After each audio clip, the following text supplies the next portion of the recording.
여러분 안녕하십니까? 2020년에 주목할 AWS 신규 서비스 웨비나 진행을 맡은 이양선입니다.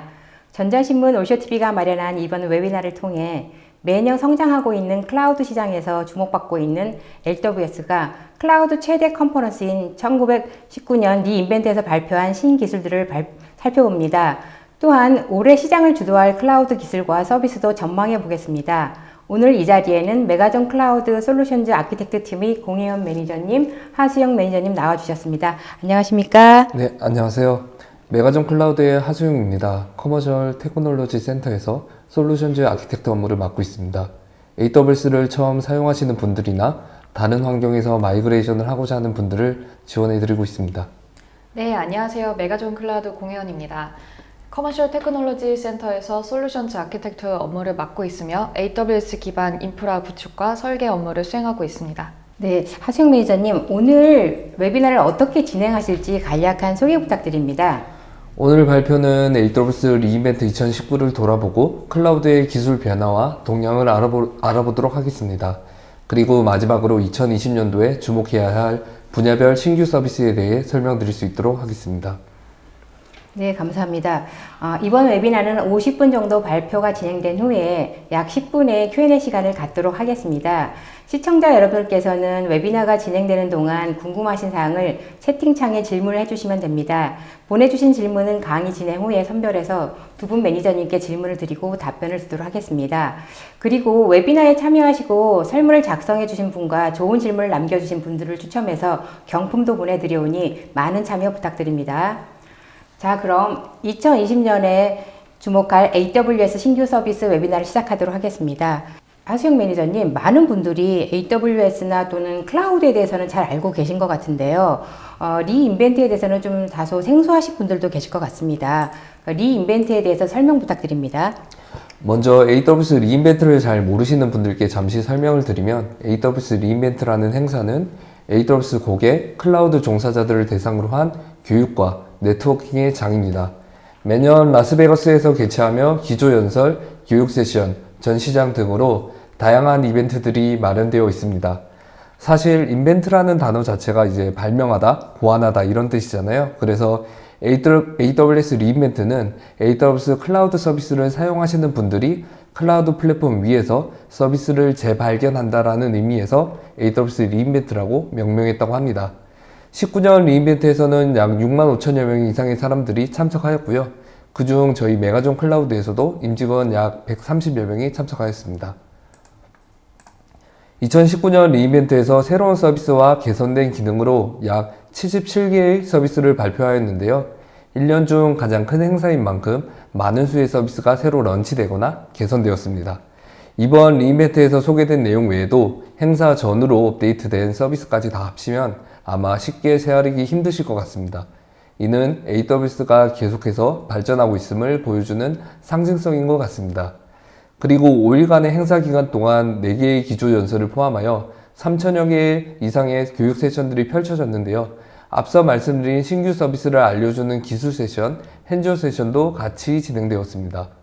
전시장에서는 약 400여 스폰서들이 참여해서 AWS 클라우드 서비스 환경의 특성을 이용해서 개발한 자사 제품을 소개하는 설명들을 들을 수 있었습니다. 클라우드를 이용하는 많은 스타트업들과 기존의 IT 공룡이라 부르는 기업들이 이 시장을 어떻게 생각하는지 또 어떤 기발한 아이디어를 가지고 있는지 엿볼 수 있었습니다. 네, 그렇군요. 이 AWS 리인벤트가 생각보다 굉장히 큰 행사였던 거였네요. 네, AWS 리인벤트는 단일 벤더에서 주최하는 행사 중에 전 세계적으로 손에 꼽을 정도로 큰 행사입니다. 아니, 한 행사에 이렇게 많은 서비스들이 출시되거나 개선되면 대체 AWS는 총 몇 개의 서비스가 있는지 궁금해 하시는 분들이 계실 것 같은데요. AWS의 서비스는 굉장히 많이 있고 PPT 한 장에 다 담을 수 없어 그 대항목들만 한번 추려봤습니다. 이렇듯 AWS 클라우드는 거의 모든 IT 분야의 워크로드들을 구현할 수 있게 하게끔 계속 발전 중에 있습니다. 현재까지 출시된 AWS 서비스는 약 160여 개 정도 서비스가 있고요. 이 모든 것들을 알고 이용하시는 것이 아니라 마치 레고 블록처럼 내가 필요한 서비스만 추려서 본인들의 비즈니스를 구성하시고 서비스하고 있습니다. 오늘 세션에서는 2019년도에 발표한 신규 서비스를 포함하여 개선된 내용들을 말씀드리고 주목해야 하는 점을 말씀드릴 예정입니다. 네, 앞서 하 매니저님께서 2019년 리인벤트에서는 신기술들이 대거 발표됐다고 하셨는데요. 이 행사의 주요 이슈에는 어떤 것들이 있나요? 네. 왼쪽 사진은 이번 리인벤트에서 발표한 서비스 트위터 중에 가장 많이 리트윗된 리스트를 뽑은 것이고요. 오른쪽 사진은 국내에서 네티즌분들께서 투표한 사진입니다. 보시면 전 세계적으로 봤을 때 하이브리드 클라우드를 위한 서비스인 아웃포스트가 가장 많은 이목을 끌었고요. 국내에서는 서버리스 쿠버네티스 서비스인 파게이트 온 EKS가 주목받았습니다. 그리고 둘 모두 코드 리뷰 서비스인 코드구루가 많은 주목을 받았습니다. 그래서 저희는 2019 주요 이슈로 4가지의 서비스를 꼽아봤는데요. 코드구루, 아웃포스트, 매니지드 카산드라, 세이지 메이커입니다. 이후 각각 어떤 내용이 있는지 살펴보도록 하겠습니다. 네, 그렇군요.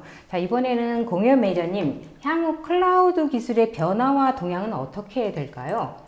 네, 이제 많은 사용자분들에게 인공지능, 기계학습은 더 이상 낯선 단어가 아닐 겁니다. 데이터는 빠르게 늘어나고 있고 이를 어떻게 활용하여 비즈니스에 도움이 될 것인가 라는 고민의 대답 중 하나로 AI, ML 분야가 많은 주목을 받았는데요. 하지만 대부분 기업의 데이터들은 정제되지 않고 분리되어 있으며 머신러닝에 대한 기술 부채는 프로젝트를 성공과 멀어지게 만들었습니다. 때문에 AWS는 아마존에서 축적된 노하우를 이용하여 모든 개발자들이 손쉽게 사용할 수 있는 머신러닝 서비스를 제공하는 것을 목표로 했고 이번 2019년 리인벤트에서도 그 노력이 드러났습니다. 머신러닝을 비유한 최초의 통합 환경인 세이지 메이커 스튜디오를 비롯하여 업데이트된 많은 기능 덕분에 AI/ML 분야에 대한 진입 장벽이 많이 낮아졌다고 볼 수 있습니다. 또한 클라우드를 사용하시면서 동시에 온프레미스 운영을 병행하셔야 하는 경우가 많습니다. AWS는 물리적인 환경에서 존재하는 제약을 줄이기 위하여 아웃포스트를 비롯 5G 네트워크를 위해 회선 사업자와 협력하는 등 하이브리드 클라우드를 위한 움직임을 보이고 있습니다. 앞서 말씀드렸던 AI/ML을 포함하여 빅데이터 분석, SAP와 같은 다양한 워크로드를 클라우드 환경에서 수용하기 위해서는 컴퓨팅 성능과 비용이 여전히 중요할 수밖에 없습니다. AWS는 꾸준히 컴퓨팅 성능에 대해서 업그레이드를 지속해 왔었는데요. 이번 리인벤트에서 성능과 용량을 크게 개선한 그래비톤2 프로세서를 이용하여 새로운 인스턴스 타입을 출시하였습니다. 이는 최대 40%의 향상된 가격 대비 성능을 제공한다는 소식 또한 전했는데요. 그리고 더불어 아직은 생소하실 수 있는 양자 분야에서도 양자 컴퓨팅 서비스인 브라켓과 협업 프로그래밍 퀀텀 솔루션스 랩을 출시함으로써 또 한 번 기술 혁신을 보여주었습니다. 네, 잘 들었습니다. 자, 그럼 화수영 매니저님, 앞서 말씀해 주셨듯이 주요 이슈들에 대해서 올해 AWS를 도입하거나 또는 도입할 예정인 고객들이 주목해야 될 서비스가 어떤 것들이 있을까요? 그리고 또 우선은 컴퓨팅 분야에 대해서 설명 부탁드립니다. 네, 각 분야별로 설명드릴 수 있도록 하겠습니다. 들어가기 앞서 슬라이드를 쉽게 보시는 방법에 대해 말씀드리겠습니다. 우측 상단에 서울 이전 지원 여부와 발표된 서비스의 릴리즈 상태를 표시해 두었고요. 그리고 좌측 하단에는 좀 더 디테일한 정보를 알아보실 수 있도록 참고 링크를 달아두었습니다. 먼저 컴퓨팅 분야입니다. 컴퓨팅 분야의 개선 사항을 설명하기 앞서 AWS에서 사용하고 있는 하이퍼바이저인 나이트로에 대해서 언급하지 않을 수가 없는데요. 나이트로 시스템의 경우 2013년도에 개발을 시작하여 17년도에 처음 런치했는데 이후에 발표되는 모든 인스턴스에 대해서는 나이트로 시스템 기반으로 런치되고 있습니다. AWS에서는 하이퍼바이저에 많은 노력을 쏟은 만큼 경험을 위한 압축 알고리즘은 없다라는 슬로건을 내세웠는데요. 꽤 인상 깊었습니다. 2006년 처음 가상화 서버인 EC2 인스턴스 서비스를 런치하였을 때만 하더라도 하나의 큰 서버에 가상 서버를 분리시켜서 사용자들에게 제공하였습니다. 이렇게 하다 보니 결국 리소스의 낭비가 발생하게 되고 하이퍼바이저의 수정사항이 발생하였을 때 업데이트를 하거나 관리하기도 힘들고 네트워크 스토리지, 보안 등의 서비스가 분리되어 있지 않다 보니 하이퍼바이저의 부하도 상당했다고 합니다. 결국 이를 개선하기 위해 만들어진 것이 나이트로이고 2013년도부터 각 컴포넌트들이 분리되기 시작하면서 인스턴스 세대도 같이 올라갔습니다. AWS에서는 19년도에 이르러서는 5세대 인스턴스 및 조금 이따 소개시켜드릴 VMware on AWS 아웃포스트 등도 모두 나이트로 시스템으로 구성되어 있다고 발표하였습니다. 이렇듯 나이트로는 AWS 컴퓨팅 기술의 백본 역할을 담당하게 됩니다. 계속 나이트로에 대한 말씀을 드리고 있는데요. 고객분들은 확 와닿지 않으실 수도 있을 겁니다. 결론은 나이트로를 도입함으로써 AWS는 다양한 인스턴스 타입들을 빠르게 런치시킬 수 있는 토대를 만든 것이라 생각해 주시면 될 것 같아요. 고객분들의 워크로드는 단순 웹페이지를 제공하는 것부터 그룹웨어, ERP, HPC 등 매우 다양한 워크로드를 AWS 상에서 운영하고자 하십니다. AWS는 이런 고객분들의 니즈를 충족시키기 위해 다양한 인스턴스 타입을 제공하고 있습니다. AWS에서 제공하는 인스턴스 타입과 크기는 약 230여 가지 정도가 되는데요. 하지만 선택지가 많으면 고민에 빠지죠.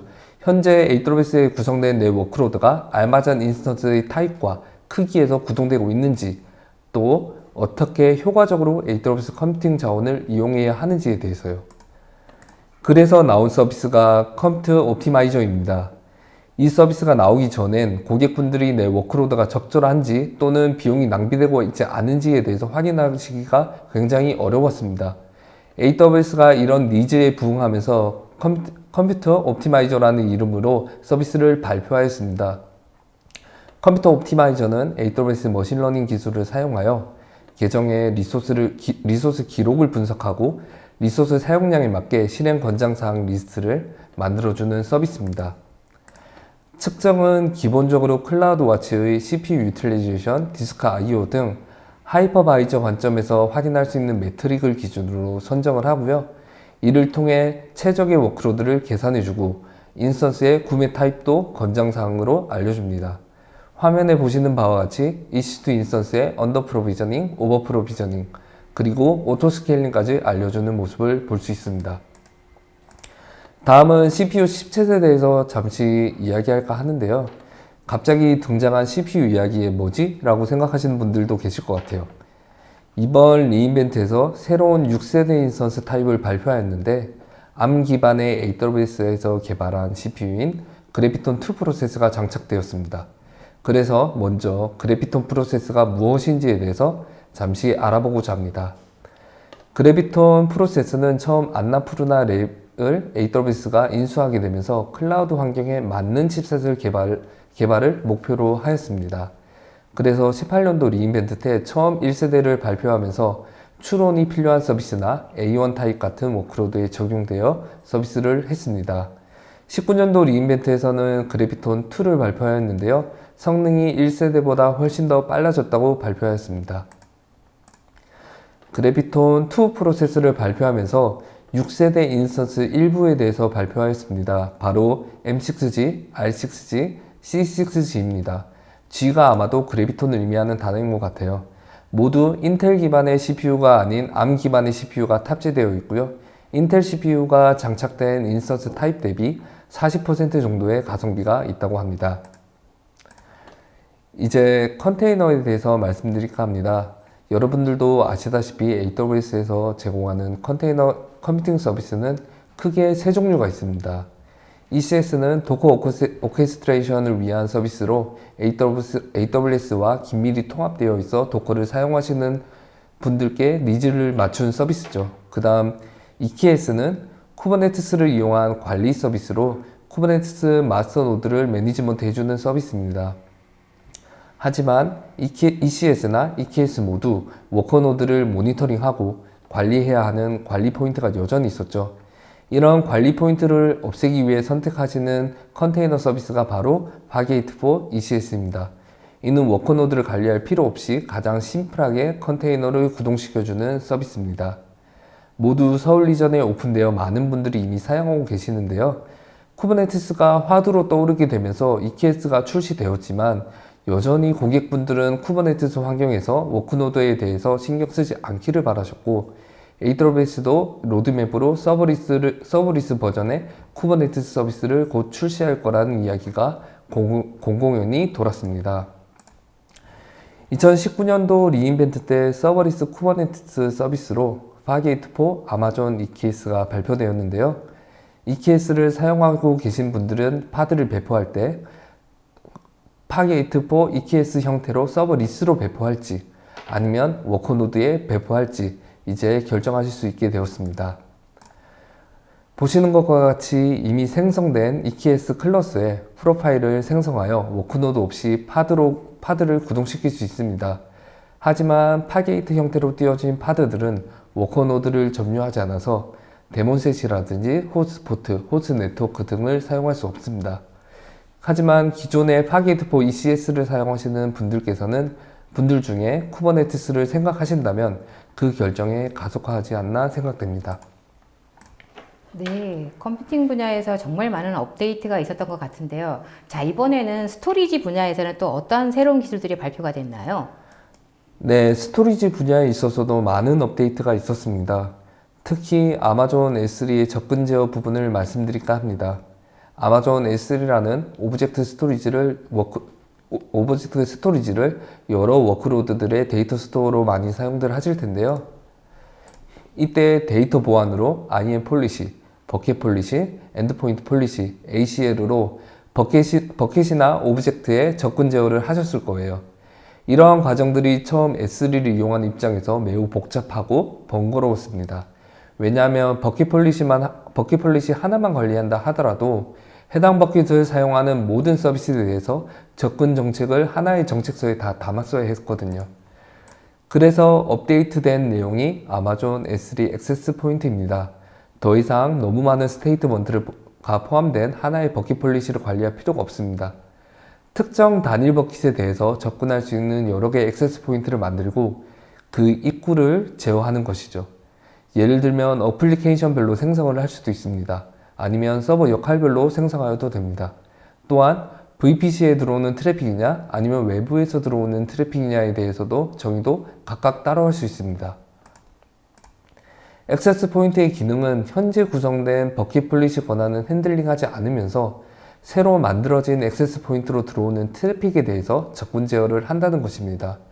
보시는 것과 같이 액세스 포인트 한 개당 한 개의 정책서를 가지며 각각은 서로 다른 아마존 리소스 네임을 가집니다. 이렇게 함으로써 하나의 버킷 정책에 복잡하게 관리하던 것들을 각각 인터페이스별로 떼어서 관리할 수 있게 된 것이죠. 네, 말씀 잘 들었습니다. 자, 이번에는 이제 온프레미스 분야에 대해서 좀 알고 싶은데요. 사실 아직까지 많은 기업들이 온프레미스를 사용하고 있습니다. 자, 그렇다면 온프레미스 분야에서 주목해야 될 내용은 어떤 것들이 있을까요? 네, 온프레미스 환경에 대해서는 많은 언급들이 있었는데요. AWS는 하이브리드 클라우드 컴퓨팅을 위해 온프레미스 환경에 지대한 관심을 보이는 것을 알 수 있었습니다. 이러한 관심은 어플라이언스 장비의 출시로도 이어졌고 AWS는 2018년도에 아웃포스트라는 서비스를 런치하였습니다. 아웃포스트는 고객분들의 IDC 환경에 AWS 서비스를 이용할 수 있게 해주는 서비스를 말합니다. 여기 보시는 렉을 여러분들의 IDC 상면에 설치해 주는데요. 만약 클라이언트의 서비스를 제공할 때 극도로 낮은 레이턴시가 요구되는 서비스를 개발하신다든지 아니면 AWS 콘솔 하나로 IDC까지 관리하고 싶어 하시는 분들에게 적합한 서비스입니다. AWS를 사용하시는 분들은 콘솔 창에서 주문을 하실 수 있으시고요. 구매를 하시게 되시면 여러분들의 IDC에 사진에 보이시는 렉을 설치합니다. 설치가 끝난 후에도 지속적인 모니터링 및 유지보수, 업그레이드를 관리합니다. 온프레미스 버전의 풀 매니지드 서비스인 것이죠. 여기까지 아웃포스트에 대해서 간략히 소개시켜 드렸는데요. 19년 리인벤트 때 아웃포스트를 활용해 개선된 서비스로 여러 기능들이 출시되었습니다. 이제 한 가지씩 살펴보도록 하겠습니다. 아웃포스트라는 서비스가 AWS 클라우드 플랫폼을 여러분들의 IDC에 설치해주는 서비스라고 말씀을 드렸는데요. 이번 리인벤트의 아웃포스트에서 AWS 관계형 데이터베이스 서비스인 RDS를 지원한다고 발표하였습니다. 그래서 온프레미스에 설치된 어플리케이션의 관계형 DB에 낮은 레이턴시로 통신해야 하는 경우 아마존 RDS 온 아웃포스트가 대안이 될 수 있겠죠. 모든 컨트롤은 아마존 콘솔에서 가능하고요. 스냅샷도 AWS 리전에 저장된다고 합니다. 다만 제약사항이 몇 가지 있는데 아직 RDS4 MySQL, 포스트그레 SQL 엔진만 지원이 된다고 합니다. 다음은 아마존 EMR이라는 서비스가 있는데요. Elastic Map Reduce의 약어로 빅데이터 프레임워크를 쉽게 배포하고 관리할 수 있게 해주는 서비스입니다. 이미 많은 분들이 EMR 서비스를 통해 아파치 스파클러스나 하이브, 하둡, 프레스토, 주피터 같은 환경들을 사용하고 계신데요. 데이터 분석을 위해 강력하게 사용되어졌던 EMR 서비스가 아웃포스트를 지원하게 되면서 어떤 가버넌스적으로 아니면 규정 준수나 또는 기타 이유로 온프레미스에 보관해야 되는 데이터를 아웃포스트를 통해 처리할 수 있게 되었습니다. 또한 AWS 컨테이너 서비스인 ECS, EKS, 그리고 마이크로 아키텍처 구조에서 각 마이크로 서비스를 모니터링하고 제어하는 엠메시 서비스를 아웃포스트에서 지원한다고 발표하였습니다. 네. 온프레미스 환경에서는 VMware를 통해서 소프트웨어 정의 데이터 센터를 구성하는 경우도 있을 것 같은데요. 자, 이럴 경우는 어떻게 될까요? 아웃포스트를 이용할 수 있을까요? 네, 이용할 수 있습니다. 이번에는 VMware와 AWS가 아웃포스트에 VMware를 탑재하는 서비스를 베타로 내놓았습니다. 이는 IDC에서 SDDC를 손쉽게 구성할 수 있게 도와주고 현재 VMware를 사용하고 계신다면 쉽게 통합할 수 있게 도와줍니다. VMware와 AWS가 긴밀히 조인트 되어 있음을 알 수 있었는데요. 현재 VMware를 사용하시어 SDDC를 구성한 고객분들은 VMware 공식 홈페이지에서 베타 신청을 할 수 있다고 하네요. 이 밖에도 향후에는 기계학습을 손쉽게 학습하고 배포할 수 있도록 도와주는 세이지메이커나 카프카 서비스를 AWS에서 관리해주는 MSK도 아웃포스트를 통해 지원한다고 하니 기대해도 좋을 것 같습니다. 이번에 아웃포스트를 기반으로 한 새로운 서비스가 런치가 되었는데요. 바로 웨이브랜스라는 기술입니다. 웨이브랜스는 아웃포스트들을 5G 이동통신사 사업자의 네트워크망에 엣지 컴퓨팅을 위해 구성하고 그 영역을 웨이브랜스 존이라 칭하며 컴퓨팅 서비스를 제공합니다. 웨이브랜스 존은 AWS 한 개의 리전에 종속되며 관리자는 AWS 콘솔에서 자원을 관리하게 됩니다. 이렇게 아키텍처를 구성하시게 되면 클라이언트와 극도로 낮은 레이턴시가 요구되는 어플리케이션을 서비스할 수 있습니다. 일반적인 방법으로 구성하였을 때에는 서비스를 제공하기 위해 많은 컴포넌트들을 거치게 됩니다. 만약 웨이브랜스를 도입하시게 되신다면 통신사에 구성된 웨이브랜스 존에서 서비스를 딜리버리 할 수 있는데요. 자율주행 차량, 스마트 시티, IoT, 증강현실, 가상현실과 같이 로컬 컴퓨팅으로 처리할 수는 없지만 극도로 낮은 레이턴시가 유지되어야 하는 서비스에 적합할 것이라고 생각됩니다. 한국에서는 SK텔레콤과 협업하여 서비스를 제공한다고 하니 초저지연 서비스를 개발하시는 분들은 관심을 가져도 좋을 것 같습니다. 네, 잘 들었습니다.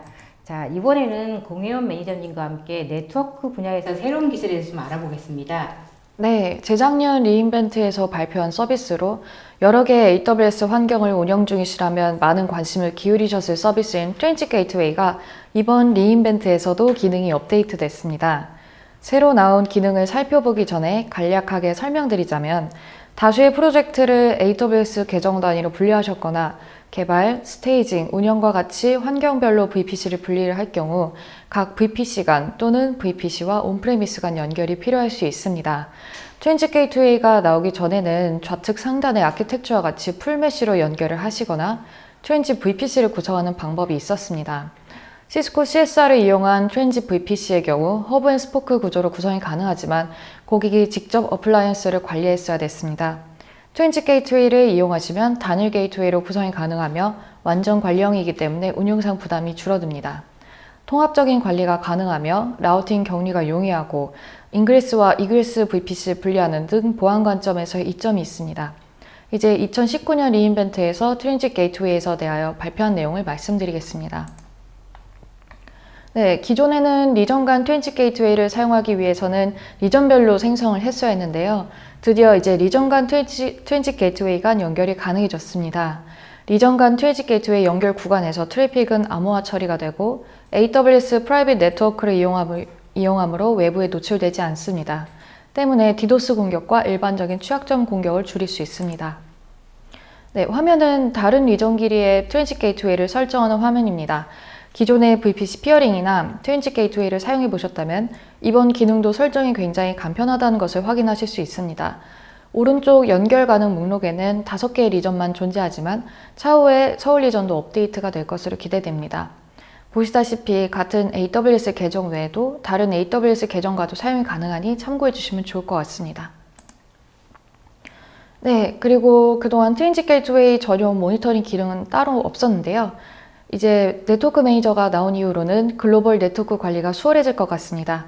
트윈치 게이트웨이의 리전 분포와 토폴로지, 트래픽과 패킷 드랍률, 그리고 트윈치 게이트웨이와 연결된 온프레미스의 트래픽 인입량을 확인하실 수 있습니다.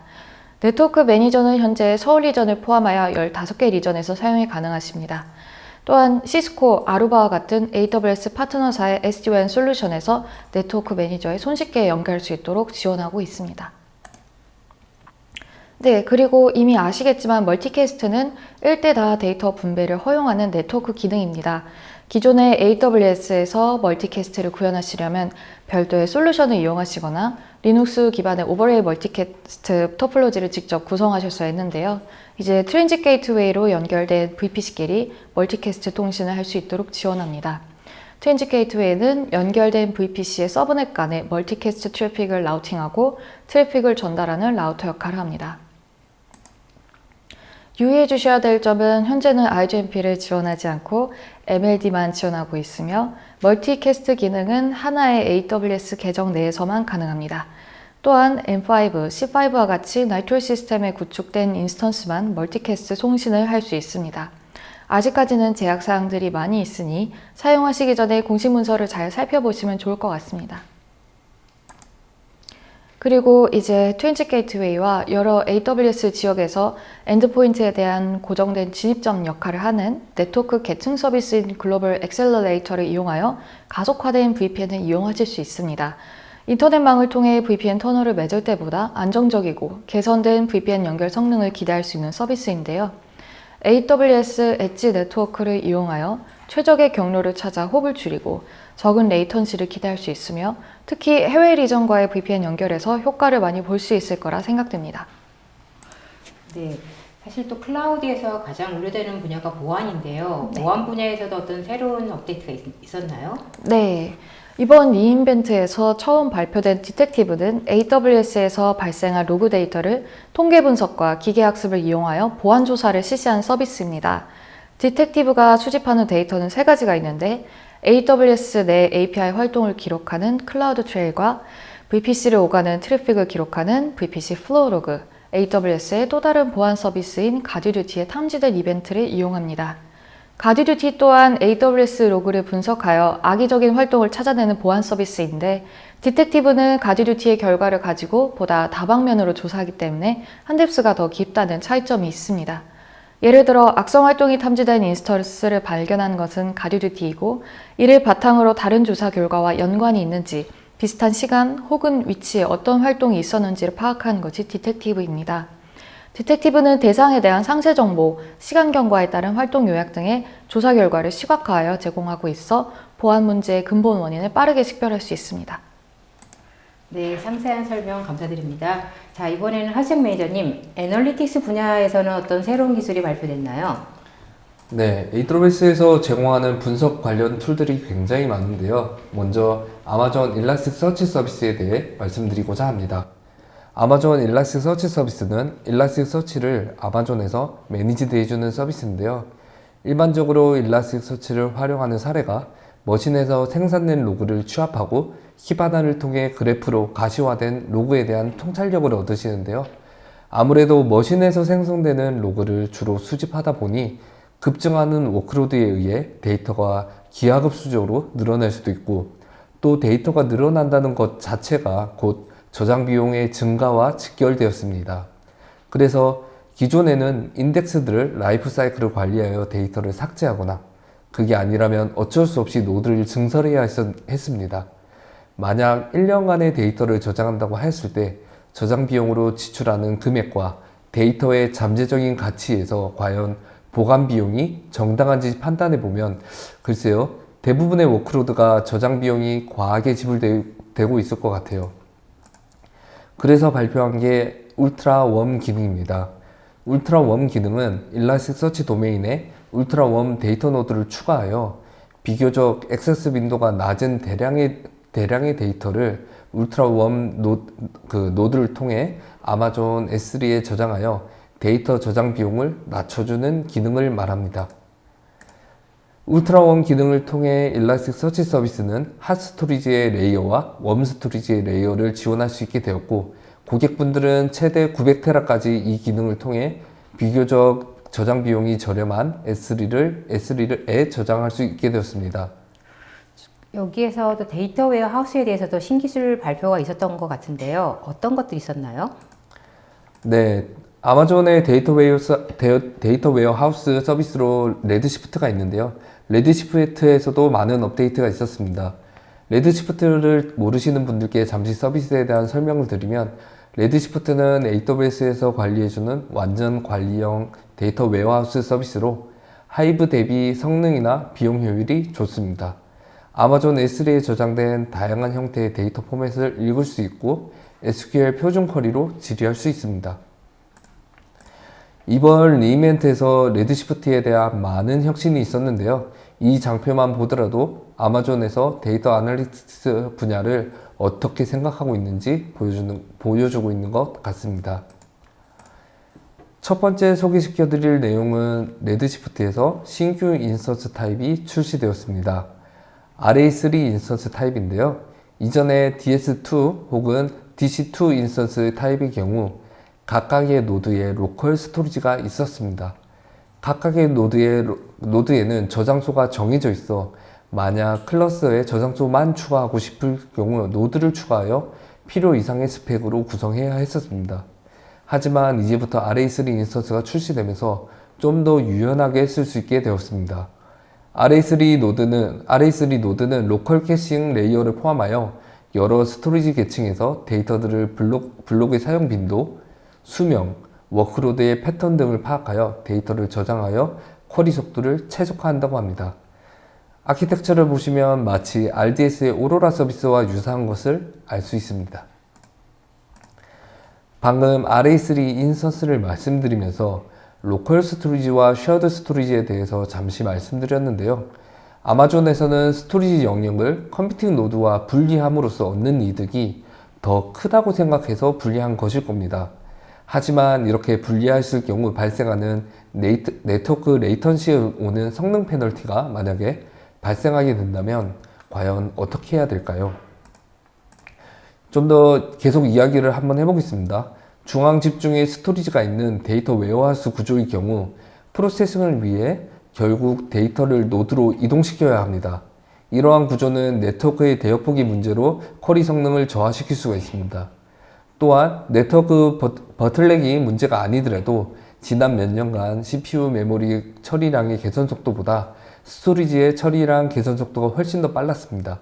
이는 굳이 네트워크가 아니더라도 CPU가 증가되는 데이터를 처리하기에는 기능이 제한됨을 알 수 있습니다. 그래서 쿼리 성능을 더 개선하기 위해 아마존에서는 아쿠아라는 기능을 출시하였습니다. 어드밴스드 쿼리 엑셀레이터라고 해서 쿼리를 가속화해주는 기능인데요. 이는 하드웨어적으로 쿼리를 캐시해 줄 수 있게 만든 서비스입니다.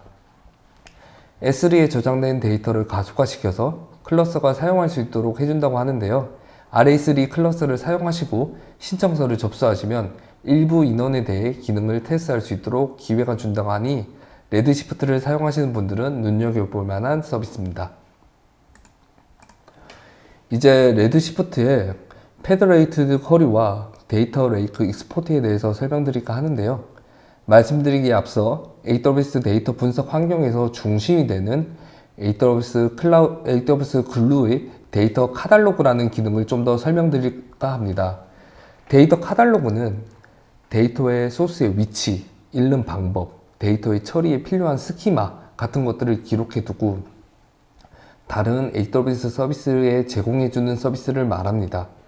소스 데이터로는 레드시프트, S3, RDS, DynamoDB는 물론이고 JDBC로 연결 가능한 데이터베이스들을 모두 조회할 수 있습니다.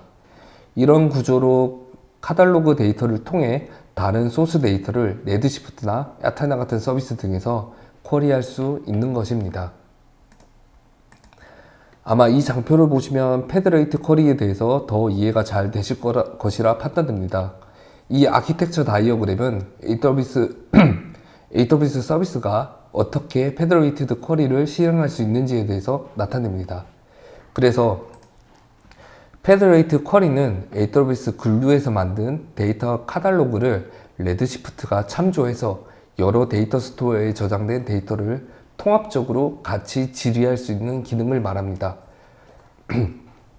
가령 예를 들면 아마존 S3의 CSV로 저장된 데이터와 RDS 관계형 데이터베이스에 저장된 데이터를 같이 조인할 수도 있고 질의할 수 있는 것이죠. 이 기능을 발표하게 되면서 아테나에서도 패드레이트 쿼리를 사용할 수 있다고 같이 발표하였습니다. 레드시프트 데이터 레이크 익스포트 기능이 추가되었는데요. 이 기능은 레드시프트에 저장된 데이터를 아마존 S3의 파케이 포맷으로 익스포트 해주는 기능입니다.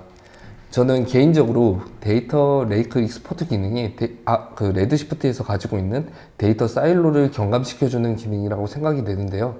이미 레드시프트라는 데이터 웨어하우스에서 처리된 결과를 다시 데이터 레이크에 익스포트 함으로써 타 서비스에서 추가 분석 기능을 수행하여 또 다른 통찰력을 얻을 수 있게 된 것이죠. 데이터 레이크 익스포트 기능이 추가됨으로써 AWS의 다양한 분석 도구들과의 연계도 기대가 됩니다. 네, 잘 들었습니다. 이 애널리틱스 분야에서 정말로 다양한 신기술 업데이트가 있었던 것 같습니다. 자, 이번에는 데이터베이스 분야의 신기술을 좀 알아봤으면 하는데요. 네, 데이터베이스 분야에서도 업데이트가 많이 되었습니다. 이번 세션에서는 카산드라에 대해서 말씀드릴까 합니다. 여러분들도 아시다시피 아파치 카산드라는 고성능 오픈소스 NoSQL 데이터베이스 엔진인데요. 과거에는 온프레미스 환경에서 카산드라를 이용하셨던 분들이 AWS로 마이그레이션을 하시려면 아마존 다이나모DB로 마이그레이션을 하시거나 EC2 인스턴스의 노드를 직접 구축하여 사용하셔야 했었습니다. 이제 AWS에서 매니지드 카산드라 서비스를 출시함에 따라 기존의 카산드라를 사용하셨던 분들이 선택폭이 넓어졌습니다. 그리고 매니지드 카산드라는 노드가 없는 서버리스 형태로 AWS가 관리해주기 때문에 관리 포인트가 줄어들어 운영에 상당한 도움이 되지 않을까 생각됩니다. 네, 잘 들었습니다. 자, 이번에는 많은 사람들이 관심을 갖고 있는 머신러닝 분야에 대해서 알아보겠습니다. 저 공연 매니저님, 머신러닝 분야에서의 새로운 기술은 어떤 것들이 있었나요? 먼저 발표 후 개발자분들의 주목을 가장 많이 끌었던 서비스인 코드그루입니다. 또한 머신러닝 기술을 이용한 서비스이며 코드에 있는 문제를 빠르게 찾고 개선점을 제시하여 소프트웨어의 완성도를 높일 수 있도록 도와줍니다. 코드그루의 머신러닝 학습 모델은 아마존 코드베이스로 수십만 개의 프로젝트와 10,000개 이상의 GitHub 오픈소스 프로젝트를 기반으로 합니다. 현재는 자바 언어만 지원하고 있으나 앞으로 다양한 언어를 추가할 예정이라고 합니다.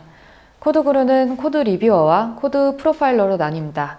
리뷰어는 코드의 문제를 찾고 해결 방안을 제시하는 서비스이고 코드 프로파일러는 어플리케이션 성능 최적화를 목표로 코스트가 가장 많이 드는 비효율적인 코드를 찾아내어 수정할 수 있게 권장사항을 제시합니다. 네, 세이지메이커에서 다양한 서비스들이 많이 추가되었는데요. 하나씩 살펴보겠습니다.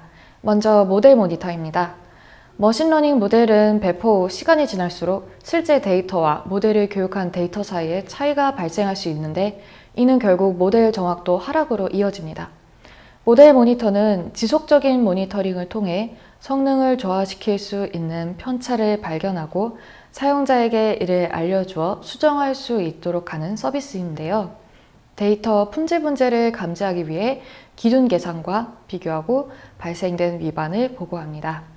사용자는 모델 모니터를 통해 탐지된 사항들을 사전에 적절한 조치를 취할 수 있도록 환경을 제공합니다. 다음은 Experiments입니다. 반복적인 머신러닝 학습 단계에서 사용자는 각기 다른 파라미터, 데이터, 알고리즘을 이용하여 다양한 조합을 실험합니다. 실험이 반복될수록 실행 버전은 점점 늘어나게 되고 이전의 실험과 비교하는 것과 개선점을 찾는 것은 상당히 복잡해집니다. 익스페리먼트는 실험을 쉽게 관리해주는 서비스인데요.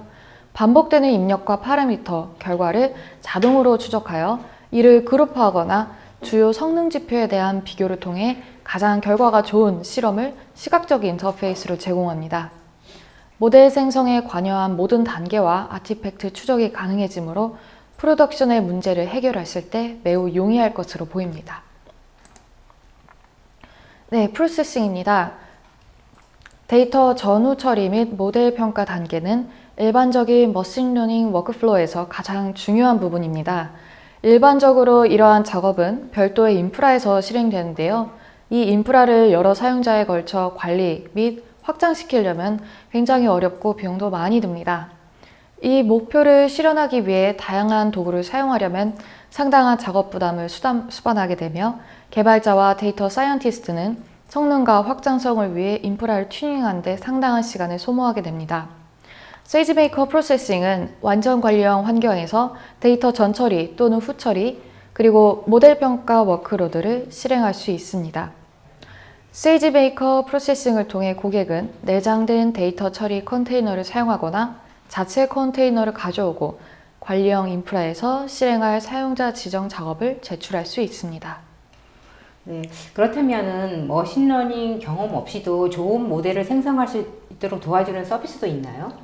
네, 오토파일럿이 답이 될 것 같은데요. 좋은 머신러닝 모델을 만들기 위해서는 데이터 정리나 전처리가 필요합니다. 또한 적절한 파라미터를 찾아야 하고 어떤 알고리즘이 가장 적합한지 결정해야 하는데 이러한 일련의 작업을 수행하려면 고급 머신러닝 기술이 필요합니다.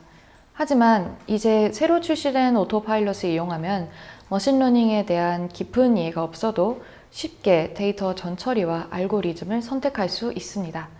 사용자는 그저 테이블 형식 데이터와 예측할 타겟만 선택하면 오토파일럿이 설정을 조합하여 자동으로 가장 정확한 모델을 선정합니다. 그렇다면 정말 머신러닝이 잘 돌아가고 있을지 어떻게 확인할 수 있는지 의문이 생기실 수 있는데요. 이때는 디버거를 사용하시면 좋을 것 같습니다. 코드의 변경 없이 실시간으로 학습 실행 데이터를 캡처 그리고 분석하여 머신러닝 모델의 학습 프로세스에 대한 특성을 분석하고 디버깅할 수 있습니다. 이상 징후가 감지되면 세이지메이커 디버거는 개발자의 문제 해결 작업에 대한 경고를 전송하여 모델을 디버그하는 데 걸리는 시간을 며칠에서 몇 분으로 단축시킵니다. 디버그 데이터는 고객의 AWS 계정에 남아있어 세이지메이커 디버거를 대부분의 개인정보에 민감한 응용 프로그램에 사용할 수 있습니다. 다음은 새로운 노트북 환경을 소개해 드리도록 하겠습니다. 세이지메이커 노트북은 2년 전 리인벤트에서 처음 소개가 되었었는데요. 사용자의 경험과 피드백을 바탕으로 AWS는 이번 리인벤트에서 새로운 세이지메이커 노트북을 발표했습니다. 기존에는 인스턴스와 스토리지를 설정하고 구동될 때까지 기다리셨어야 했지만 이제 그러실 필요 없이 신속하게 노트북을 사용할 수 있습니다.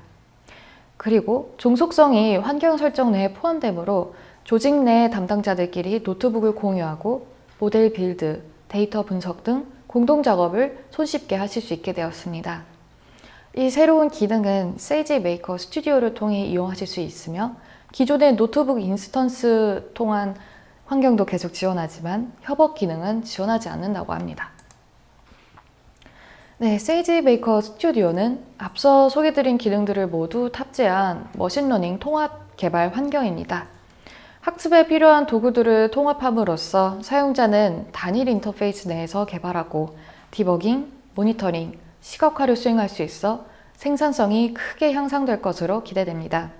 물론 아직 사용자가 주의해야 할 설정들은 여전히 존재하지만 AWS는 클릭 한 번으로 모델을 시작하고 신속하게 확장하며 다양한 머신러닝 프레임워크를 사용하도록 도와줍니다. 다음은 캔드라 서비스입니다. 캔드라는 회사 내에 있는 많은 문서들에 대해서 필요한 정보를 자연어로 쉽게 찾을 수 있도록 하고 정확한 답변이나 원하는 문서를 얻을 수 있도록 하는데요. 검색을 위해 사용된 저장소로는 기본적으로 AWS S3와 RDS가 있습니다. 그리고 회사 파일 시스템, 웹사이트, 드롭박스, 세일즈포스와 같이 기업에서 자주 사용하는 어플리케이션들이 있습니다. 이제 엔드 유저는 회사의 보험 혜택이 어떻게 되나요? 인사팀은 몇 층에 있나요? 와 같이 자연어로 질의를 할 수 있고 캔드라는 아까 말씀드린 회사의 문서들을 기반으로 인덱스를 생성한 다음 그 인덱스를 이용하여 답변을 제공합니다. 캔드라는 IT, 제약, 법률, HR 등 다양한 영역의 언어에 대한 이해가 있어 추가 기능 또한 업데이트가 예정되어 있습니다. 캔드라를 이용하여 기업의 생산성 향상에 굉장히 많이 도움이 될 것으로 기대가 됩니다. 네, 올해 주목할 AWS 신규 서비스에 대해서 자세히 설명해 주신 두 분 매니저께 감사드립니다. 두 분께서 강의하시는 동안에 시청자분들의 반응이 뜨거웠습니다. 자, 질문도 상당히 많이 쏟아졌는데요. 시청자분들이 주신 소중한 질문 몇 개를 골라봤습니다. 기존의 AWS 서비스는 머신러닝의 경험이 있어야 했는데 이번 신규 서비스는 머신러닝 경험이 없어서 사용할 수 있는 서비스가 들었습니다. 자, 머신러닝 경험이 없어도 사용할 수 있도록 업데이트를 할 수 있었던 기술은 무엇이었나요? 라고 하셨네요. 네, 머신러닝 경험이 없으셔도 쓰실 수 있도록 그 모델과 이제 파라미터 설정들을 도와주는 거는 이제 오토파일럿 기능입니다. 물론 그 외에도 이제 모니터링을 쉽게 하실 수 있는 여러 가지 세이지메이커 기능들이 출시되었으니 한번 확인해 보시면 좋을 것 같습니다. 네, 김수열님께서 주셨네요. 레드시프트가 기존의 서비스와 차별화되는 SLA 관점의 장점은 무엇입니까? 라고 해주셨는데요. 기존의 하이브를 뭐 온프레미스 환경에서 구성하시거나 그렇게 하셨을 경우에 SLA라는 관점 자체가 없으셨을 겁니다. 그리고 만약 장애가 발생하신다면은 그 장애를 복구하는 데 있어서 시간이 굉장히 오래 걸리실 텐데요. 만약 레드시프트를 쓰신다면은 장애가 만약에 발생하시더라도 간단하게 조치할 수 있고 SLA 또한 AWS가 보장한다고 하니 확인해 보시는 것도 좋을 것 같습니다. 네, 구자일님께서는요, 캔드라는 한국어가 지원이 되나요? 라고 주셨네요. 네, 아직은 조금 더 기다려 주시면 좋을 것 같습니다. 네. 그리고 또 다른 분이 질문해 주셨네요. 일반적으로 많이 사용하는 EC2 인스턴스 타입이 있나요? 라고 해주셨습니다. 일반적으로 많이 사용하는 인스턴스 타입은 없습니다, 사실. 고객 여러분들의 워크로드에 맞게 인스턴스 타입과 그 크기를 결정하시게 되는데요. 일반적인 범용 워크로드를 만약에 구동하신다고 하신다면 M이나 T 타입 정도를 쓰시는 것을 권장하고 있습니다. 네, 그리고 또 다른 분은 자, AWS 컴퓨트 옵티마이저를 이용하면 자동으로 타입 변경까지 할 수 있나요? 하셨는데요. 컴퓨터 옵티마이저 서비스는 가이드해드리는 그 최적의 인스턴스 크기와 그리고 타입을 가이드해드리는 서비스이지 그걸 직접적으로 개입해서 여러분들의 인스턴스 타입을 변경한다든지 이런 작업들은 수행하지 못합니다. 네. 네, 그리고 또 멀티캐스트를 트랜짓 게이트웨이를 쓰지 않고도 쓸 수 있는 방법은 없습니까? 라고 하셨는데요. 네, 사실 AWS에서 멀티캐스트를 이제 공식적으로는 지원하지 않았고요. 뭐 아까 말씀드렸던 것처럼 뭐 리눅스 기반의 MCD 솔루션을 설치하신 다음 뭐 GRE 터널로 이제 토폴로지를 직접 구성하실 수 있지만요. 사실 아무래도 직접 구성해야 되는 어려움 뿐만이 아니라 이제 그 성능에 대한 보장도 굉장히 어렵고요. 그래서 사실 뭐 그 외에도 별도의 서드파티 솔루션을 이용하시는 방법도 있지만은 이제 새로운 트레이지 게이트웨이 기능이 출시되었으니까 이와이면은 신기능을 이용해 주시면 어떨까라고 생각합니다. 네, 알겠습니다. 또 다른 분은 Accelerated 사이트 투 사이트 VPN을 쓰면은 일반 VPN보다 빨라지나요? 라고 하셨는데요. 네, 얼마나 빨라지길 원하시는지 모르겠지만은 일단은 그 엑셀러레이터 기능 자체가 여러 가지 홉을 거치는 걸 이제 줄여주는 효과가 있다 보니까, 네, 사실 아무래도 이제 서울 내에서 같은 리전 내에서보다는 이제 해외 리전과의 VPN을 연결할 때 보다 효과가 더 두드러지지 않을까 기대됩니다. 네, 또 그리고 많은 분들이, 그러니까 최근에는 많은 기업들이 하나의 클라우드만 쓰는 것이 아니라 굉장히 여러 개의 클라우드를 쓸 수도 있고 멀티 클라우드를 쓸 수도 있고요. 그다음에 또 이제 온프레미스에서 또 이제 또 다양하게 쓸 수 있는데, 지금 이번에 발표된 AWS 이런 다양한 이런 신기술들이 그러한 멀티 클라우드 환경에서도 같이 접목이 될 수 있을까요?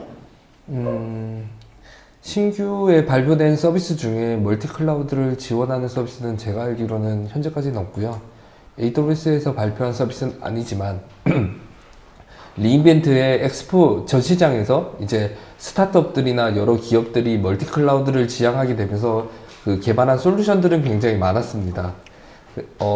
데이터 프로텍트 솔루션도 되게 많았고요. 그리고 네트워크 관련된 솔루션들도 되게 많았었는데, 이런 멀티 클라우드를 만약에 지향하시는 고객분들이 계신다면 이런 솔루션들을 알아보시는 것을 권장드리고 있습니다. 네, 또 이태원님께서는요, 서울 리전이 출시될 경우에 가격이 다른 리전과 동일하거나 아니면 좀 더 싸지지 않을까요? 라고 하셨는데요.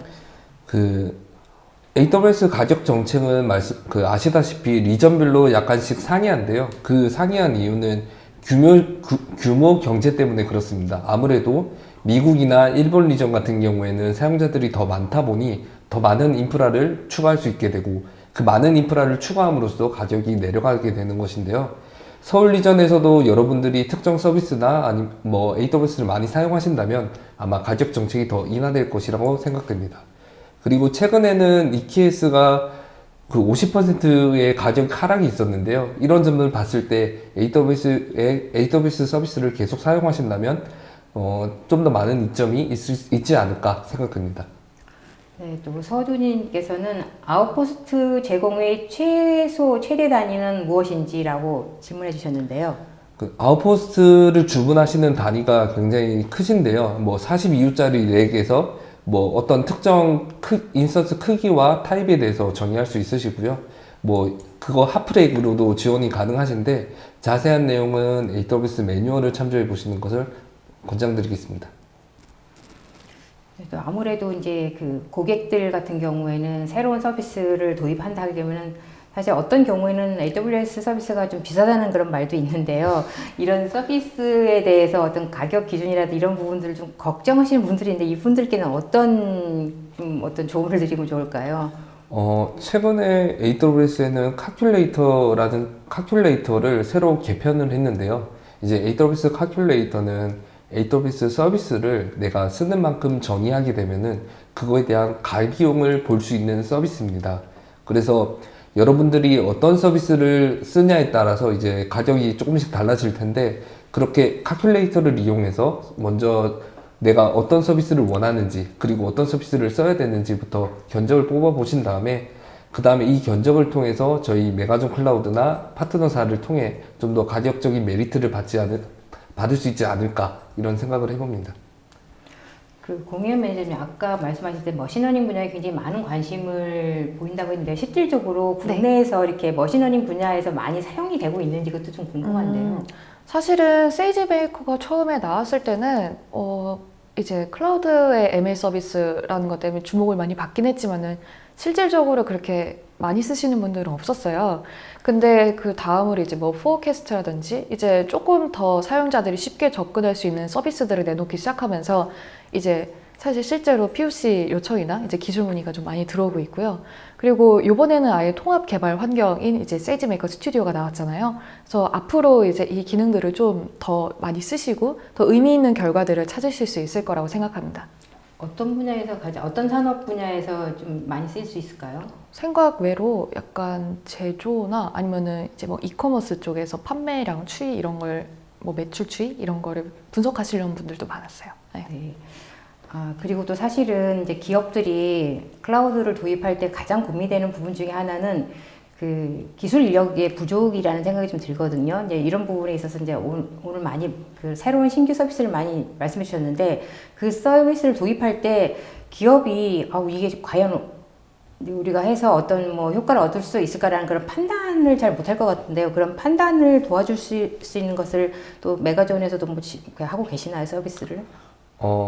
우선 온프레미스 환경에서 여러 인력들을 아마 가지고 계시고, 그 자사 인력들을, 그리고 많은 리소스를 투입해서 지금의 현재 서비스를 최종 고객들한테 딜리버리 하고 계실 텐데요. 클라우드 환경으로 오면은 더 적은 인력으로 아니면은 좀 더 다른 일에 집중하실 수 있는 그런 토대가 마련됩니다.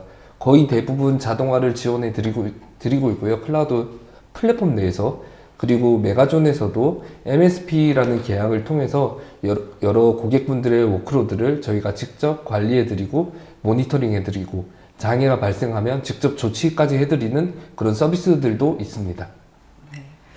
또 이제 한 시청자분이 굉장히 직접적으로 질문해 주셨는데요.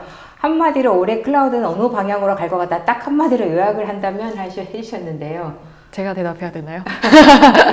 네, 글쎄요. 이게 굉장히 대답하기 어려운데요. 그래서 사실 제가 앞서 소개드렸던 그 기술 동향에 대해서도 그냥 몇 가지 키워드만 뽑아가지고 좀 대충 설명을 드린 것 같은데, 제가 생각을 했을 때는, 이전에도 이제 데이터 레이크를 굉장히 많이 강조를 하면서 어떻게 활용을 할지, 근데 사실 모든 기업이 다 데이터 사이언티스트와 이제 그런 전문가들을 모두 다 모실 수는 없잖아요. 그렇기 때문에 이제 그러한 공수나 노력들을 좀 줄일 수 있도록 좀 적극적으로 서비스를 많이 개발하고 있다고 저는 생각을 하고 있어서, 앞으로는 저는 데이터 분석에 좀 더 초점을 맞추지 않을까라고 생각합니다. 네. 그리고 또 많은 기업들이 아까 뭐 반복이 될 수 있을 텐데요. 그 클라우드를 도입할 때 굉장히 많은 부분이 그런 뭐 관리적인 측면인데요. 관리적인 측면을 좀 어려워하고 계시는데, 그렇다면 메가존 클라우드에서는 지금 이번에 발표하신 서비스라든지 아니면 기타 다른 여러 서비스들과 같이 접목했을 때 그런 어떤 가이드라인을 가지고 있는 어떤 뭐 서비스라든지 아니면 그런 솔루션들이 있나요? 신규 서비스에 대해서는 저희도 가이드라인은 따로 없고요. 저희 엔지니어들이 신규 서비스가 나오면 AWS 코리아와 협업해서 그 신기술을 습득하고, 그리고 저희 자체적으로 테스트해서 고객분들께 딜리버리 해드리고 있습니다. 네. 세미나 동안 쏟아지는 질문에 답변해 주신 감사드리고요. 방송 후에 설문 참여자와 좋은 질문을 남겨주신 분들을 추첨해 경품을 보내드리도록 하겠습니다. 저 공유현 매니저님 그리고 하정 매니저님, 끝으로 오늘 웨비나 진행 소감 좀 부탁드립니다. 네, 오늘 소개해드린 서비스 외에도 굉장히 다양한 기능들이 추가되었으니 AWS 공식 사이트를 한번 살펴보시면 좋겠습니다. 그리고 메가존 클라우드 테크블로그에도 클라우드 소식들이 많이 올라오니까 살펴봐 주시면 감사하겠습니다. 네, 긴장된 마음속에서 시간이 어떻게 흘러갔는지 모르겠는데요. 과연 제가 AWS 매력이나 신규 기술에 대해서 잘 설명드렸나 모르겠습니다. 긴 시간 웨비나 참석에 감사드리며 2020년 11월 30일부터 12월 4일까지 리인벤트를 라스베가스에서 개최하는데 그때 뵐 수 있었으면 좋겠습니다.